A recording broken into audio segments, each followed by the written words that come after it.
IPL-ൽ ഇത്തവണ അനായാസമായി പ്ലേ ഓഫിലേക്ക് എത്തുമെന്ന് എല്ലാവരും പ്രതീക്ഷിച്ച ടീമാണ് പഞ്ചാബ് കിങ്സ്. ശ്രേയസ് അയ്യർ നയിക്കുന്ന പഞ്ചാബ് ആദ്യത്തെ 7 മത്സരത്തിലും തോൽവി അറിഞ്ഞിരുന്നില്ല. എന്നാൽ അവസാന 4 മത്സരത്തിലും ടീം തോൽവി നേരിട്ടതോടെ പ്ലേ ഓഫ് പ്രതീക്ഷകൾക്ക് കടുത്ത തിരിച്ചടിയായിരിക്കുകയാണ്. തലപ്പത്തായിരുന്ന പഞ്ചാബിന് നിലവിൽ 11 മത്സരത്തിൽ നിന്ന് 13 പോയിന്റാണുള്ളത്. 3 മത്സരങ്ങൾ ശേഷിക്കെ പ്ലേ ഓഫിലെത്താൻ പഞ്ചാബിന് ഇനിയുള്ള എല്ലാ കളികളും ജയിക്കണം. പഞ്ചാബിന്റെ ബാറ്റിംഗ് നിരയും ബൗളിംഗ് നിരയും ശക്തമാണെങ്കിലും അവസാന 4 മത്സരത്തിലും ടീമിന് ചൂട് വീഴ്ചിരിക്കുകയാണ്. എന്താണ് പഞ്ചാബിന് സംഭവിക്കുന്നതെന്നാണ് ആരാധകർ ഉറ്റുനോക്കുന്നത്. പഞ്ചാബിനെ പിന്നോട്ടടിക്കുന്ന കാര്യങ്ങൾ എന്തൊക്കെയാണെന്ന് നോക്കാം.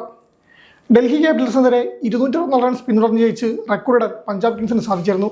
എന്നാൽ ഇതിന് രണ്ടാം പാദത്തിലൂടെ മറുപടി പറയാൻ ഡൽഹിക്ക് സാധിച്ചിരിക്കുകയാണ്. 3 വിക്കറ്റിന്റെ ത്രില്ലിംഗ് ജയമാണ് ഡൽഹി നേടിയെടുത്തത്.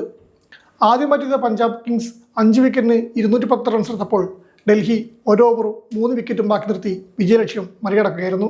അക്ഷർ പട്ടേൽ 56, ഡേവിഡ് മില്ലർ 51 എന്നിവരുടെ അർദ്ധ സെഞ്ചുറികളും വാലറ്റത്ത് മാധവ് തിവാരിയുടെ 8 പന്തിൽ 18ഉം ആക്കിബ് നബി 2 പന്തിൽ പുറത്താവാതെ നേടിയ 10 റൺസും ഡൽഹിയുടെ വിജയത്തിൽ നിർണായക പങ്കുവഹിച്ചു.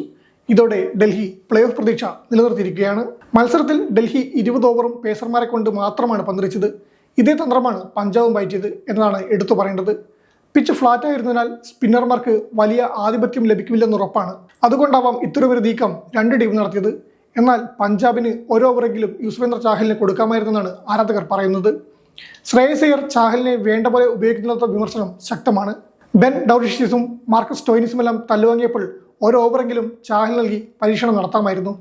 ഇത് ചെയ്യാതിരുന്നത് ശ്രേയസിന്റെ പിഴവായാണ് ചൂണ്ടിക്കാട്ടപ്പെടുന്നത്. എന്നാൽ പേസർമാർക്ക് അനുയോജ്യമായ പിച്ചായതിനാലാണ് ഇത്തരമൊരു തീരുമാനമെടുത്തതെന്നാണ് ശ്രേയസ് വിശദീകരിച്ചത്. അവസാന കുറച്ച് മത്സരങ്ങളായി പ്ലേയിങ് ലെവലിൽ പഞ്ചാബ് കിങ്സ് നിരന്തരം മാറ്റുകയാണ്. ഇത് ടീമിനെ പ്രതികൂലമായി ബാധിച്ച കാര്യമായി വേണം കരുതാൻ.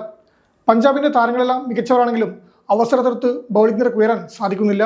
ശ്രേയസ് അയ്യർക്ക് ക്യാപ്റ്റൻ നിലയിലും പിഴക്കുന്നതാണ് കാണാനാവുന്നത്. ഇന്ത്യയുടെ അടുത്ത T20 നായകനായി ശ്രേയസ് എത്തിയേക്കുമെന്ന റിപ്പോർട്ടുകൾ പുറത്തുവരുന്ന സാഹചര്യത്തിൽ ശ്രേയസിന്റെ തന്ത്രം പാടുന്നത് തിരിച്ചടിയായി മാറാനാണ് സാധ്യത.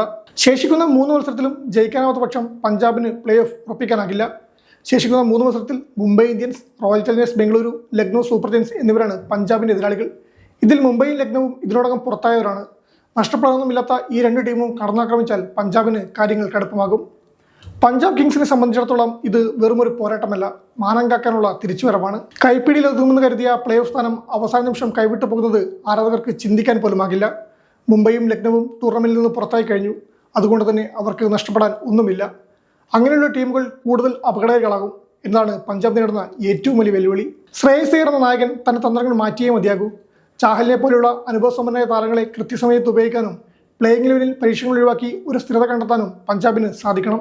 7 ജയങ്ങൾ നേടിയ അതേ ആവേശത്തിലേക്ക് ടീം തിരിച്ചെത്തുമോ അതോ ആദ്യ പകുതിയിലെ ആ കുതിപ്പ് വെറുമൊരു മിന്നലാട്ടം മാത്രമായിരുന്നു എന്ന് വരും ദിവസങ്ങൾ പറയും.